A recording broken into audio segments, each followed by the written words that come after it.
দলকে ভোট দেন, আমি কিন্তু আপনাদের কাউকে ছাড়বো না। আমি তাদের ঘর বাড়ি সব পুরায়া সরকার করে দেবো। আমি কিন্তু কথা খুব পরিষ্কার ভাবে বলতেছি, এটা মনে করেন আমি ভয় দেখাচ্ছি। আমি পরিষ্কার করে বলেছি, কথা আপনি রেকর্ড করে বলে দিতে পারেন, যে দিয়া ইয়েতে ফেসবুকে ছেড়ে দিতে পারেন, আমার অসুবিধা নাই।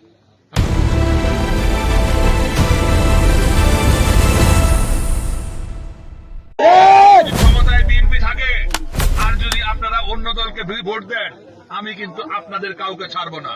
আমি তাদের ঘর বাড়ি সব পুরায়া সরকার করে দেবো। আমি কিন্তু কথা খুব পরিষ্কার ভাবে বলতেছি, এটা মনে করেন আমি ভয় দেখাচ্ছি।